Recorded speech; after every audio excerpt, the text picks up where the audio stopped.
Sagt ახლა მინდა რომ გაიხსენოთ თქვენი ემოციები და პირველი კითხვა მექნება ასეთი ბატონო ბადრი გაიხსენოთ ის დღე, ის წუთები, ის ყველაფერი რაც მოიტანა 9 აპრილმა ცოტა მოგვიანებით მე მამუკა ხაზარაძის განცხადებასაც წავიკითხავ დღევანდელ დღესთან დაკავშირებით.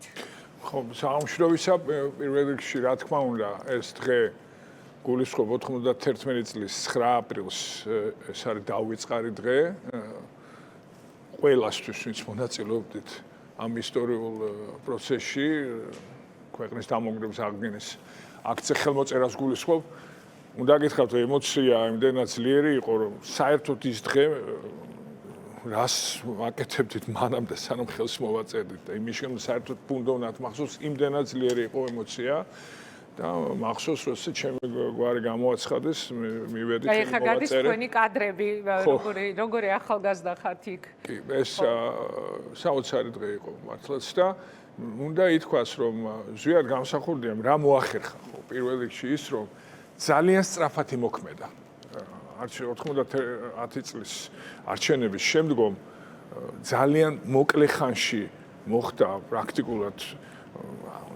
საბჭოთა ხელისუფლების გვერდზე გაწევა, სრულად ახალი დემოკრატიულად არჩეული ხელისუფლების ფორმირება, შემდგომ ჩატარება რეფერენდუმის 31 მარტს და შემდგომ უკვე 9 აპრილს დამოუკიდებლობის აქტის მიღება და ქვეყნის დამოუკიდებლობის აღდგენა. ეს ხოლო ძალიან გაბედულ ადამიანს შეეძლო გაეკეთებინა, ზუსტად გამსახურდი მოქმედა ძალიან გაბედულად.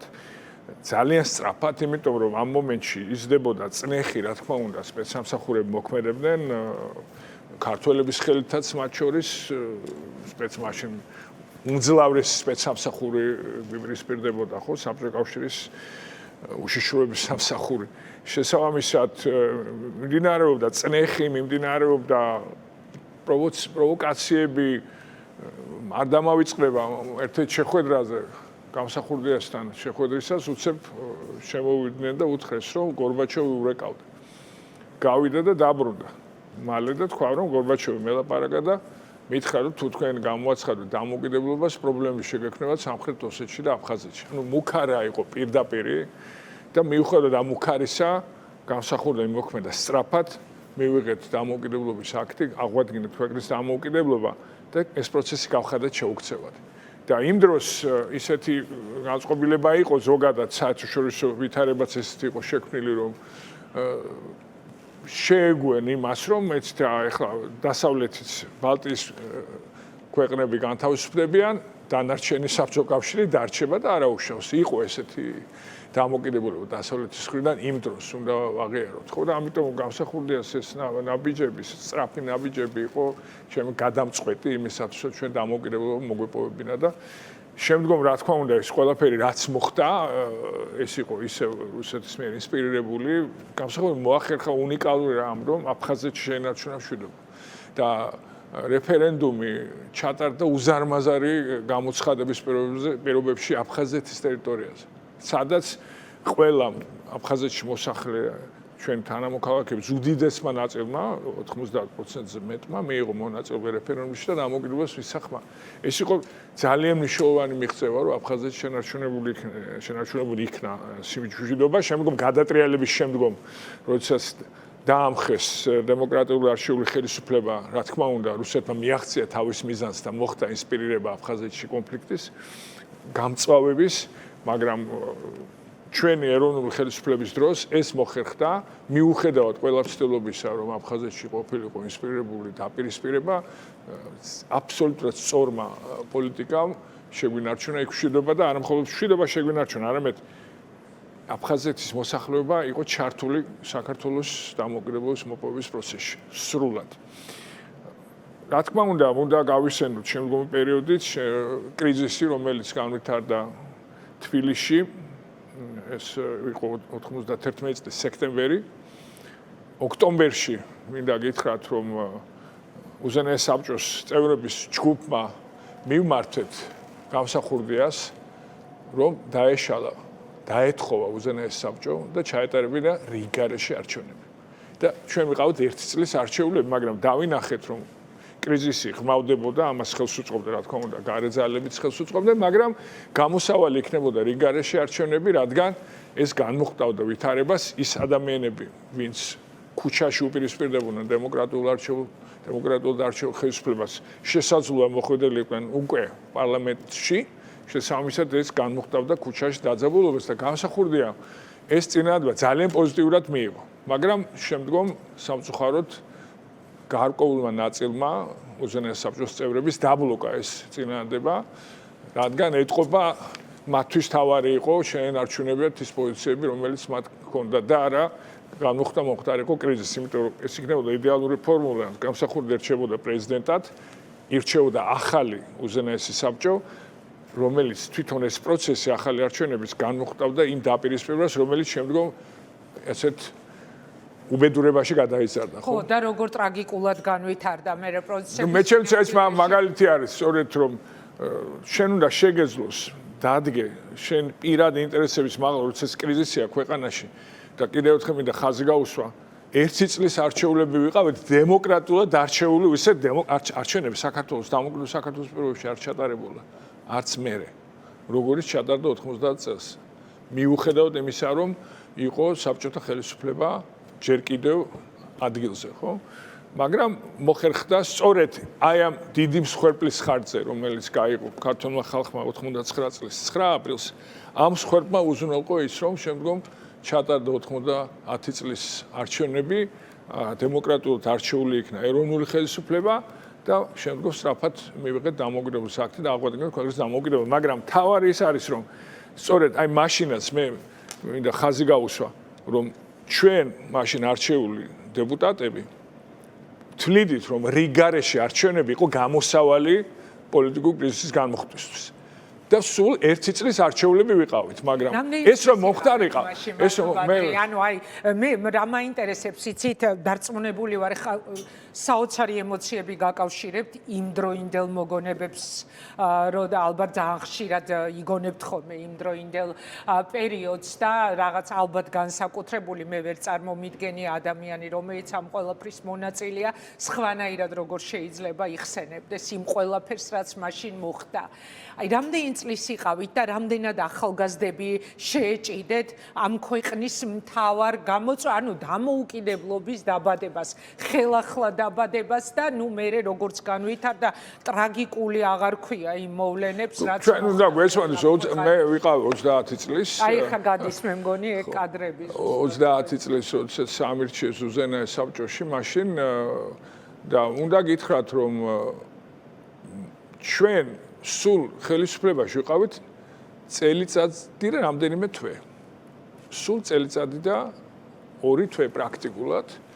იმიტომ 22 დეკემბერს დაიწყო შემოტევა უზენაეს საბჭოს შენობაზე, პარლამენტის შენობაზე და წელიწადს და 2 თვის განმავლობაში უამრავი რაღაც მოესწრო. მე მინდა გითხრათ, რომ პირველ რიგში რეფერენდუმი დამოუკიდებლობის აღდგენა ამ დროს მიმდინარეობს ზეწოლა ყოველდღიური. მათ შორის სამხრეთ ოსეთში, მაშინ ცხინვალში მოხდა პროვოცირება დაპირისპირების, ხო? ამავდროულად მიწისძვრა მოხდა, შეგახსენებთ, უძლიერესი მიწისძვრა მოხდა აპრილში, რაჭაში და იმერეთში, ნგრევა იყო უზარმაზარი და მოითხოვა ჩვენგან ზუსტად გამსახურდიასთან ერთად მაშინ ძალიან სწრაფად მოხდა გადაწყობა, ასე ვთქვათ, ამ უზარმაზარი ზიანის კომპენსაციისთვის და მობილიზება იმერეთში, ზემო რაჭაში მე იქ ვიყავ, მაშინ გადავინაცვლე იმისაც, რომ დახმარებოდი მაშინ ადგილ მოსახლეობას. ეს ყველაფერი ხდება და შემდგომ დაპირისპირება 3 თვის განმავლობაში და ეს ყველაფერი ხდება წელიწადზე 2 თვის პერიოდში, წარმოუდგენლად მოკლე პერიოდში, ხო? ამიტომ მე მგონია, რომ მართლაც არ დაგვრცალდა, რომ შვიდად დაგვეწყო ჩვენი ქვეყნის მშენებლობა, არ დაგვაცადეს. არ დაგვაცადეს სწორედ სამწუხაროდ ისევ ჩვენი მტრების მიერ ინსპირირება მოხდა დაპირისპირების და მათ მიერ ხდებოდა იარაღის მიწოდებაც დაპირისპირებულ ხარისადმი და საბოლოო ჯამში დაემხო დემოკრატიული არჩეული ხელისუფლება, ქვეყანა ქაოსში გადაეშვა მოხდა მე ის ახდა რუსეთის ოცნება და აფხაზეთში კონფლიქტი დაიწყო. საშინელი შედეგები მოყვა ამ გადატრიალებას, რა თქმა უნდა და ეს არის ძალიან დიდი დაღი ჩვენი ქვეყნის ისტორიაში, რომ ჩვენ ეს თავიდან ვერ ავიცილეთ იმის გამო, რომ მეორე მხარე იყო სრულად უკომპრომისოდ განწყობილი და აქეთ მხარესაც ვერ მოუძებნეთ საკმარისი მხარდაჭერები იმისათვის, რომ ახალი არჩევნები ჩანიშნულიყო და ზვიადი დარჩენილიყო პრეზიდენტად და ამ დროს ყოლოდა ახალი პარლამენტი, სადაც იქნებოდა წარმოდგენილი ყველა საზოგადოების ყველა წარმომადგენელი. მოვლენებმა ბატონო ბადრე, რაღაცნაირად ჩვენს დღევანდელობასთანაც დავაკავშიროთ ეს ყველაფერი როგორ შეიძლება მაგის გარეშე, მაგის გახსენების გარეშე საერთოდ ვილაპარაკოთ ამ ქვეყნის განვითარებაზე. მე შემთხვევით არ გითხარით. რა პერიოდზე თქვენ საუბრობთ, მაგრამ აი რა გვასწავლა სინამდვილეში რა მოკლეა რა ეს ისტორია ძალიან ცოტა წელს ითვლის. რა პირველ რიგში დაასკვნა ის რომ საზოგადოების გახლეჩვას ძალიან ეფექტურად იყენებს ჩვენი სახელმწიფოს მტერი. ახცენს ამ გახლეჩის კიდევ უფრო გამწვევებას, დაპირისპირების კიდევ უფრო მეტად გაზრდას და ამ დროს პასუხისმგებელი ხელისუფლება უნდა უპასუხოს შესაბამისი ადეკვატური ნაბიჯებით, ხო? და ისეთი შემთხვევით არ ვახსენ მაშინდელი ჩვენი მოთხოვნა რიგარეში არჩევნებს დაკავშირებით. მაშინ ვიყავი პარლამენტის წევრი და ვითხოვდი რიგარეში არჩევნებს. რომ გამოხტულიყო ვითარება. ეხლა ჩვენ იგივეს ვითხოვდით, ხო? ამის გამო რა არ დაგვაბრალეს. ამ შემთხვევაში უკვე ხელისუფლების წარმომადგენლები არიან კატეგორიულად წინააღმდეგი, რომ რიგარეში არჩევნები ჩატარდეს. თუმცა ეს არის სწორი გზა კრიზისის განმუხტვისთვის, იმიტომ რომ ჩვენ ეს გავიარეთ უკვე ნახეთ, რომ ესეთ უკომპრომისო დაპირისპირებას საზოგადოებაში მოაქვს მხოლოდ და მხოლოდ ქვეყნისთვის უბედურება და ქვეყანას მრავალი წლით ხევს უკან. ამიტომ ეს არის პირველი დასკვნა, რომ უნდა შეგვეძლოს ძალიან კრიტიკულ ვითარებაშიც სწორი, ადეკვატური გადაწყვეტილებების მიღება, რომელიც მთავარი მოტივატორი იქნება საზოგადოების გამთლიანება და არა დახლეჩვა. ხო, მე შემთხვევით არ გკითხეთ ეხლა რა გვასწავლა თქო ამ გამოცდილებამ, იმიტომ რომ როდესაც არის ძალიან მძიმე კრიზისები ქვეყანაში, ამ კრიზისს ჭირდება განმუხტვა. შეუძლებელია რომ ყველას მტერი ეძახო, ვინ შენ გაკრიტიკებს. შეუძლებელია რომ ვთქვათ რუსთაველზე ვინც გამოდის და თუნდაც ძალიან რადიკალურად აფასებს შენს პოლიტიკურ გადაწყვეტილებებს და საქმიანობას, მას ეძახო ჯაშუში, მტერია, უძრა საქმე, დაიჭირო, რეპრესიები მოუწყო.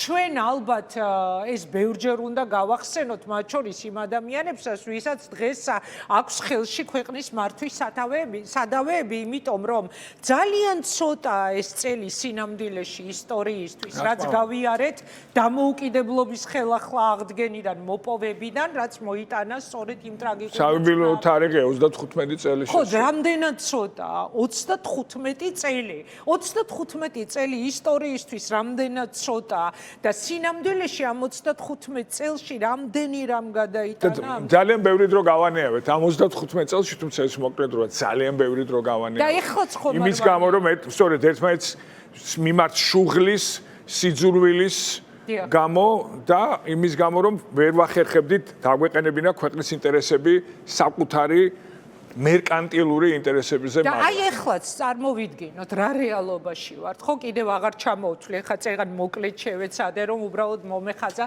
რა რეალობაში ვარ. ეხლაც როგორ იფანტება და ნიავდება დრო. მე წეგან ვახსენე ევროკავშირთან გაჩერებული მოლაპარაკებები, ამერიკის შეერთებულ შტატებთან შეწყვეტილი სტრატეგიული პარტნიორობა, პოლიტპატიმრები, პოლიტიკური ოპონენტების ციხეში გაშვება და კიდე ხელახალი მუქარა რომ ისევ შეხვალ ციხეში სინდისის პატიმრები. აი არ ვიცი თქვენ როგორ წარმოგიდგენიათ ამ რეალობაში სიტუაციის განმუხტვა. მართლა ეხა შეიძლება ძალიან ისეთია ზედმეტვირსო ვინმე თქვას, ნუ ჯერ კიდევ აურჩეվել პატრიარქს, მაგრამ იმიტომ თქვი წეღა რომ ალბათ ერთ-ერთი პირველი რაც მოუწევს ახალ პატრიარქს უნდა იყოს, ასე ფიქრობს ბევრი ადამიანი, აქ მე მარტო ჩემს თავზე არ ვსაუბრობ, მე რას ვფიქრობ. ძალიან ბევრ ადამიანთან მქონია ამ თემაზე იქნება ეს საუბარი, რომ აქედან რაღაცნაირად ჩვენ უნდა ვიპოვოთ გამოსავალი, იმიტომ რომ ეს ხალხი ოცნება, არაფერზე უკან არ იხევს და არანაირ კომპრომისზე არ მოდის. ხო, იცით რა, ეხლა რა თქმა უნდა, ეკლესია მიიღებს იმ გადაწყვეტილებას, რომელიც იქნება სწორედ ეკლესიისთვის საუკეთესო გადაწყვეტილება და ეს იქნება ყველასთვის ეკლესიის წევრებისთვის, მათ შორის ჩემთვის აბსოლუტურად მისაღები გადაწყვეტილება, ვინც იქნება პატრიარქი, ის იქნება სულიერი მოძღვარი ჩვენი ქვეყნის, სულიერი მამა ჩვენთვის. მაგრამ ჩვენ თუ გინდა რომ ეკლესიამ უფრო დიდი როლი ითამაშოს, მაშინ ჩვენს ქრისტიანულად უნდა ვიცხოვროთ. მაშინ ჩვენც უნდა ვიხელმძღვანელოთ ქრისტიანული ღირებულებებით. ახლა როდესაც გიქადაგებს აი ესათვის წარმოგვიდგენთ ხელისუფლების რომ საჭიროა, ასე ვთქვათ, ქრისტიანულად ვიცხოვროთ, მაშინ ეს გულისხმობს პირველ რიგში შემწყნარებლობას, მიტევების უნარს, ხო? და არა ის რომ შენგან განსხვავებული აზრის მქონე ადამიანი ლანძღო ყოველდღიურად, ახლა თქვენ ნახოთ რა სიბინძურე მოედინება ზოგიერთი პროპაგანდისტის მხრიდან და ის თავის თავს ქრისტიანს უწოდებს ახლა წინა საღდომო პერიოდში ღმერთმა შეუნდოს ყველას და ღმერთი იყოს მათი მსაჯული, მაგრამ ესე როგორ შეიძლება ერთის მხრივ საუბრობდე რომ თითქოს ეკლესიას პატივს სცემ და ამავდროულად შენ თანამოძმეს, რომელსაც განსხვავებული აზრი აქვს, მას ლანძღავ, ასწორებ მიწასთან და ამას არანაირი თავსებადობა ქრისტიანობასთან არ აქვს. ამიტომ იმისათვის რომ ეკლესიამ უფრო დიდი როლი ითამაშოს და ჩემი აზრით მხოლოდ კარგი იქნება საზოგადოების გამთლიანებაში და ამ პროცესში საჭიროა რომ თვითონმა ჩვენთაგან გავითავისოთ ქრისტიანული ღირებულებები და შეგვეძლოს მიტევება ერთმანეთის, შეგვეძლოს ჩვენ თავში ნახოთ უნარი შემწყნარებლობის, რომ ყველა უშეცდომო არავინ არა ვართ და ამიტომ როდესაც ესა თუ ის ადამიანი ამას რომ ის არის ხოლმე და ხოლმე ჭეშმარიტების მატარებელი, ეს არის ყველაზე დიდი შეცოდება. შესაბამისად მე ფიქრობ რომ ამ ვითარებაში ჩვენ თვითონ უნდა შევძლოთ რომ პირველ რიგში არა მხოლოდ დეკლარაციულად, არამედ ცხოვრებისეულად ქრისტიანული ღირებულებების მიმართ ერთგულება ვაჩვენოთ და ამ შემთხვევაში ეკლესია დაგვეხმარება და ახალი პატრიარქი დაგვეხმარება იმისათვის რომ საზოგადოება გამთლიანდეს და თავიდან ავიცილოთ კიდევ ერთი გამოუსწორებელი შეცდომა და დაპირისპირების კიდევ უფრო მეტად გაღრმავება. ხო, თან აქ როდესაც საუბარი არის რუსულ პოლიტიკაზე, ხო? ანუ ჩვენ როცა საუბრობთ ხოლმე ოცნების რუსულ პოლიტიკაზე, აქ ბევრი რამე იგულისხმება ამ ორ სიტყვაში თუ სამ სიტყვაში ოცნების რუსული პოლიტიკა, რეპრესიებიდან დაწყებული ოპონენტების ციხეში გამოკეტვა, ეხა აბსურდის გამო იჯექით პირადად თქვენს, ხო, ციხეში და კიდევ გემუქრებიან რაღაც ახალი აღძრული საქმე, ჯაშუშების თუ საბოტაჟის საქმე რაც ქვია. ბომბეიდან ლონდონამდე საქმის გამო რომ შესაძლებელია ისევ ციხეში აღმოჩნდეთ. უნდა აიკრძალონ ოპოზიციური პარტიები, მათ შორის თქვენი პარტია არის ამ რაღაც გამზადებულ საკონსტიტუციო სარჩელში. ანუ აი სად მიდის ეს ქვეყანა? მე მინდა იმ ადამიანებს, ხო, მე იმ ადამიანებს ერთხელ ამ ჩვენ წინა საავტომობილო პერიოდში ვართ, ამიტომ აბსოლუტურად ვალდებული ვართ ყველას მიმართ ვიყოთ შესაბამისად განწყობილი და მიუტოვოთ ყველას ჩვენდამი უსამართლო ლანძღვაც შეურაცხყოფაც მიუტოვოთ ყველას ვალდებული ვართ, მაგრამ უბრალოდ მინდა გავახსენო ქართული ოცნების დღევანდელ აპოლოგეტებს, რომ 2008 წელს მაგალითად ზოგიერთმა მათგანმა საჯაროდ დაჭრა პარლამენტის მანდატი, მაგრამ ამისთვის სააკაშვილის ხელისუფლებამაც კი ისინი ციხეში არ განაწესა, ხო? ანუ მაშინ მათ მიაჩნდათ, რომ შეეძლოთ უარი ეთქვათ მანდატებზე. ეხლა მანდატების უარისქმა ითვლება სახელმწიფოს საბოტაჟად. ეხლა როგორ არის, თუ მაშინ არ იყო საბოტაჟი, ეხლა როგორ შეიძლება გახდეს? ეს არის გამოხატვა პროტესტის, რომელიც უფლება ყველას აქვს, ხო? და მაშინაც ხდებოდნენ საელჩოების საინტერესოა, ეხლა მაშინ რომ ეს ხალხი, ვინც დაჭრა მანდატები 2008 წელს სააკაშვილის ხელისუფლებას პირობითად, ხო? განეწესებინა ციხეში ამისათვის. და ეთქვა, რომ ისინი სახელმწიფოს საბოტაჟს ეწევიან. ხომ იქნებოდა სწორად შერქმეული ამაზე ავტორიტარული, ასე ვთქვათ, რეპრესიები, ხო სწორი იქნებოდა, რომ ამის ეწოდებინა. თუ მაშინ იყოს სწორი, ეხლა რატომ არის იგივე ქმედება სხვაგანაც შერაცხული, ხო? ამიტომ მე რა მინდა ამ ადამიანს უბრალოდ მინდა გავახსენო, რომ მეხსიერება თქვენ კარგად ახსენეთ, 35 წელი ძალიან მოკლე დროა. ჩვენ ძალიან კარგად გვახსოვს, ვინც ადიდგა დამოუკიდებლობის მიღების დღეს, ვინც ადიდგა, როდესაც რეფერენდუმი ტარდებოდა დამოუკიდებლობაზე, როდესაც 90 წელს ჩატარდა დემოკრატიული არჩევნები, შემდგომ ვინც ადიდგა გადატრიალების დროს, ეს ყველას ძალიან კარგად ახსოვს, მაგრამ ეხლა ამის დრო არ არის, ამის გახსენების. ჩვენ ახლა უნდა ვიფიქროთ იმაზე, როგორ გამოვიყვანოთ ჩვენი ქვეყანა უმძიმესი კრიზისიდან და კრიზისიდან გამოყვანის გზა არ არის სიზღი და სიზურვილი. თუ შენ მეორე მხარე არ მოგწონს იმის გამო, რომ ის ზიცხს ასხივებს, შენც არ უნდა დაემსგავსო მას. ამიტომ ზოგჯერ როცა საუბარია იმაზე, რომ აი რატომ არიან იგივე პროტესტანტები ძალიან კვახე განცხადებებს რო აკეთებენ. ეხლა თავიანთ მომხრეებს შეხედონ.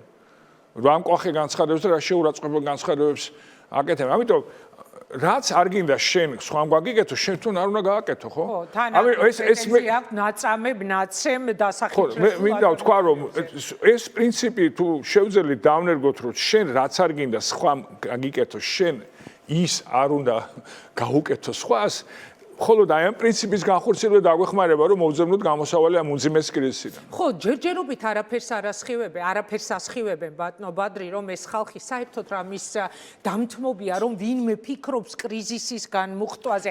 ამისი არ შემჩნევა რა სიტუაციაც, რა რეალობაც დღეს ამ ქვეყანაში. იმიტომ რომ არის ეს თავად დანაშაულია. ჩვენ განცხადება გავაკეთეთ ამას დაკავშირებით, რომ დღეს არის ურთიერთ განადგურებაზე აგებული ურთიერთობა. ეს ურთიერთობა არ არის. ანუ ერთი მხარე ცდილობს მეორის განადგურებას და ეხლა ასეთი ველი როცა არის შექმნილი, იქ ქვეყნის განვითარების შანსი არ არსებობს. იმიტომ ამას მოყვება, იზოლირება ამას მოყვება, ყველგან საქართველოს ინტერესების შელახვა.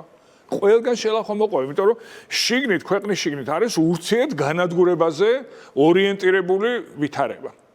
და ამიტომ ეს ყველა უნდა გავითავისოთ. თუ ჩვენ ახლა ფიქრობთ იმაზე, რომ საქართველოა მთავარი, ხო? საქართველო თუ არის მთავარი, მაშინ ჩვენ უნდა გამოვიდეთ ამ ჯადოს მოჯადოებული რაღაც წრიდან, რომ ერთი მხარე ცდილობს მეორეს განადგურებს, როგორც თავის დროს საბჭოთა დროს იყო ესეთი, რაც სუდია შეერთებული შტატების, კარგია საბჭოთა კავშირის და პირიქით. ამას ქვია ნულოვანი თამაშის, ასე ვთქვათ, წესი, ხო? ჩვენ ვართ ერთი ერი, ერთი საზოგადოება. ეხლა გაყოფილია, რა თქმა უნდა, ნაწილი გარკვეულ პოზიციაზეა, მეორე ნაწილისთვის მიუღებელ პოზიციაზეა, მაგრამ ეს არ უნდა ვაქციოთ საბოლოო ჯამში მთელი ქვეყნის გაყოფის საფუძვლად და ეს უნდა გვესმოდეს, რომ ასე გაგრძელება მიგვიყანს აქამდე. ამიტომ აი ეს უნდა შევაჩეროთ ეს პროცესი. რეპრესიებს ერთად მეუყვებოდი. მე იმიტომ გითხარით, რომ ყველა ანუ ხალხს უკვე ტროტუარზე დგომის გამო უშუალოდ ხელისუფლება რეპრესიების გზით ცდილობს, რომ გაანადგუროს ოპოზიცია, მოახდინოს ოპოზიციის კრიმინალიზაცია, ყველას უწევდეს კრიმინალები. ეს ხო არ არის გამოსავალი ამ ვითარ. ეს ხო კრიზისს პირიქით აღრმავებს.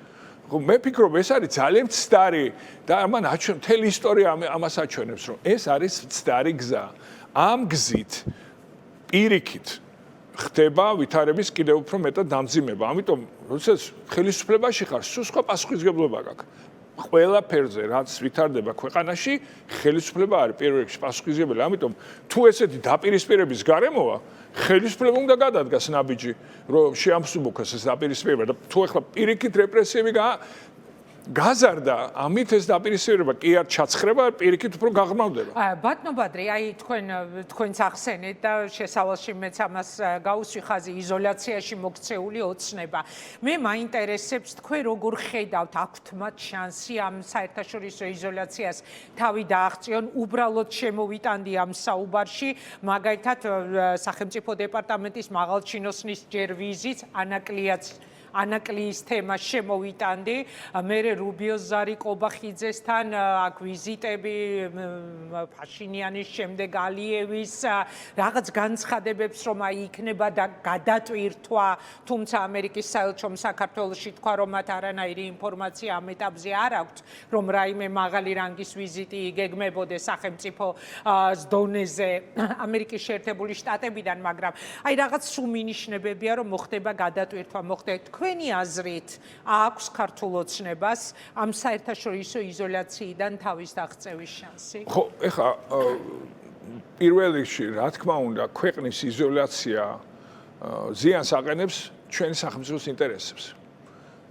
ქართული ოცნების ნაბიჯებმა გამოიწვია ეს იზოლაცია, ცხადია, მაგრამ საბოლოო ჯამში ეს იზოლაცია ვნებს ჩვენს თანამოქალაქეებსაც, ხო? ამ პოლიტიკის გაგრძელების პირობებში შეუძლებელია ცივილიზებული ურთიერთობების აგება ცივილიზებულ პარტნიორებთან. შეუძლებელია.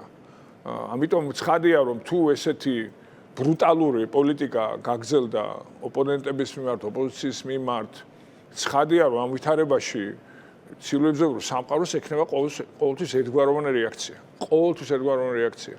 ბრუტალობა არ არის ისეთი რამ შეიძლება შენ ქვეყანაში გამოიყენო რეპრესიული აპარატი, დაჩაგრო ვიღაც, მაგრამ პარტნიორი თუ გინდა ყავდეს პარტნიორთან და ამენით საუბარი მიუღებელია. შესაბამისად პარტნიორის უფლება შეგაფასო შენ როგორც ცივილიზებული მხარე თუ არა. ანუ შენ შეიძლება შენ ქვეყანაში ვინც კიდე დაიჭირო, როდესაც არის სისტემა, როდესაც სასამართლო და არ არის დამოუკიდებელი პროკურატურა სრულად ასრულებს პოლიტიკურ დავალებას, შეიძლება ვინც კიდე დაიჭირო და ატუსაღო, დაჩაგრო, ხო? მაგრამ ეს შენ სახეს აჩვენებს როგორც არაცივილიზებულ სახეს და შესაბამისად ცივილიზებული პარტნიორები შენთან არის ურთიერთობენ. ეს არის ანბანური ჭეშმარიტება. თუ გინდა რომ პატივისცემა გქონდეს ცივილიზებული სამყაროდან, მაშინ შენც უნდა მოიქცე ცივილიზებულად და უნდა შეწყდეს ეს რეპრესიები, რომელიც მიმდინარეობს ჩვენს ქვეყანაში. სხვა შემთხვევაში ხელისუფლებას არასდროს არ დაელაპარაკება ცივილიზებული სამყარო როგორც მხარეს, რომელსაც პატივი უნდა სცეს. ხო, გასაგებია, ეს უბრალოდ ეს კითხვა გააჩინა, აქამდე თითქოს არ იდგა ეს კითხვა ეს დღის წესრიგში, მაგრამ გააჩინა აი რუბიოს და კობახიძის საუბარმა, თუმცა ეს რომ ყოფილიყო რაღაც ძალიან დამაიმედებელი, მაგალითად ქართული ოცნებისთვის ბრიფინგზე ჩაატარებდნენ არანაირი დამატებითი განმარტებები ამას არ მოყოლია კობახიძის და მაგრამ მე მინდა გითხრათ, რომ რაც უფრო მეტი იქნება ჩართულობა შეერთებულ შტატების ეს უკეთესია ჩვენი ქვეყნისთვის. ამას სასახად ხარს უჭერთ. მე თვითონ ჩვენ ამერიკელ პარტნიორებთან შეხვედრისას სწორედ მოუწოდებ მათ, რომ მეტი ჩართულობა იყოს, მეტი ასე ვთქვათ, ყურადღება იყოს საქართველოზე, ეს მხოლოდ დადებით შედეგებს მოიტანს. მათ შორის იგივე ანაკლიის პროექტის განხორციელება უნდა მოხდეს ამერიკული ინვესტიციით, უნდა მოხდეს ამერიკელი ოპერატორის ჩართულობით იმისათვის, რომ ანაკლის პროექტი იყოს ჩვენი ქვეყნის სუვერენიტეტის გარანტია სამადროულად. იმიტომ რომ ჩვენ ნახეთ ეგრეთ წოდებული ტრიპის პროექტი, რომელიც აკავშირებს სომხეთს და აზერბაიჯანის სატრანსპორტო კორიდორს, ხო? იქ შეერთებული შტატები იღებს ვალდებულებას, რომ იყოს ამ ქვეყნების სუვერენიტეტის გარანტორი. როცა შეერთებული შტატები არის შენი ქვეყნის სუვერენიტეტის გარანტორი, ეს ნიშნავს, რომ შენ გაქვს უზრუნველყოფილი უსაფრთხოება. შენ ხარ უზრუნველყოფილი, ვერავინ ვერასოდეს ვერც გაიფიქრებს, რომ შენ საზღვრების ცვლილებაზე რაიმე ცდელობა გქონდეს, ხო? ამიტომ შეერთებული შტატების ჩართულობა არის ჩვენი ქვეყნის უსაფრთხოების თვალსაზრისით უზარმაზარ მნიშვნელობის მქონე გარემოება და ეკონომიკურად შეერთებული შტატების ჩართულობა ნიშნავს, რომ ეს ეკონომიკური პროექტი განხორციელდება გამჭვირვალედ შექმნის კვალიფიციურ მუშახელს საქართველოში შემოსავლები გაიზრდება დასაქმება და ამიტომაც არის რომ ჩვენ სრულად ხარს უჭერთ იგივე ანაკლის ხმალწმოვანი პროექტის განხორციელებაში შეერთებული შტატების ძალიან მნიშვნელოვანი ჩართულობა. მაგრამ რა ვუყოთ ივანიშვილის პოზიციას რა უნდათ ამერიკელებს შავ ზღვაში? მე ვფიქრობ რომ კიდევ ერთხელ ხაზს გავუსვამ. ამაზე პასუხი უნდა იყოს რომ უფრო ინტენსიურად უნდა ნახოთ ჩვენ ამერიკელი სტუმრები საქართველოში იმისათვის რომ ამერიკული მხარე იყოს კიდევ უფრო მეტად აქტიურად ჩართული საქართველოში მიმდინარე პროცესებში, მათ შორის ეკონომიკურ პროექტებში. ჩვენ ნახეთ რომ შეერთებული შტატები და მათ შორის პრეზიდენტ ტრამპი უშუალოდ იყო მონაწილე სომხეთის და აზერბაიჯანის შორის მოლაპარაკებების ძალიან წარმატებულ დასრულებაში. ეს ძალიან მნიშვნელოვანი პროექტი ვითარდება, მაგრამ საქართველოს გარეშე ეს პროექტიც ვერ განვითარდება. აი ალიევი და ფაშინიანი მაშინ ამ კითხვასაც დაგისვამდით, ჯერ წინა კვირას იყო ფაშინიანი, შემდეგ იყო ალიევის ვიზიტი. შესაძლოა განვიხილოთ როგორც დამლაგებლები? ამ შემთხვევაში იზოლაციაში ეს სახელმწიფოები არის ჩვენი უშუალო მეზობლები, მოძმე ერების წარმომადგენლები იყვნენ ჩვენ ქვეყანაში, რომლებიც პირდაპირ დაინტერესებულები არიან, რომ საქართველოში იყოს სტაბილურობა, საქართველოს იყოს ეკონომიკურად ძლიერი, ეს სხვა, ასე ვთქვათ, ვითარება, როდესაც უშუალო მეზობლები და ისტორიულად დაკავშირებული მეზობლები ერთმანეთთან ვიზით ახორციელებენ, ეს სხვა რამეა, ხო?